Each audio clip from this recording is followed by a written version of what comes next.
ঈদ উপলক্ষে আজ থেকে শুরু হচ্ছে ট্রেন ও বাসের আগাম টিকিট বিক্রি। এবারও শতভাগ অনলাইনে মিলবে ট্রেনের টিকিট। আজ দেয়া হবে 24শে মার্চের টিকিট। এই ঈদে জামা জুতো অ্যাক্সেসরিজের ডিসকাউন্ট। রেলের পশ্চিমাঞ্চল, রাজশাহী, রংপুর ও খুলনা বিভাগের টিকিট বিক্রি শুরু হবে সকাল 8টা থেকে।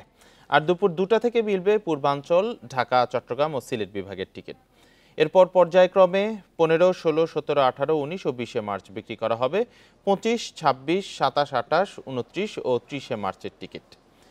এদিকে আজ থেকে বাসের আগাম টিকিটও বিক্রি শুরু হচ্ছে। মন্ত্রণালয় থেকে জানানো হয়েছে, টিকিটের কালোবাজারি ও বাড়তি ভাড়া আদায় রোধে টার্মিনালগুলোয় থাকবে পর্যবেক্ষণ দল। কোনো অভিযোগ পেলে তাৎক্ষণিক ব্যবস্থা নেওয়া হবে। ঈদ ফিরতি যাত্রার আন্তনগর ট্রেনের টিকিট বিক্রি শুরু হবে আগামী 24শে মার্চ।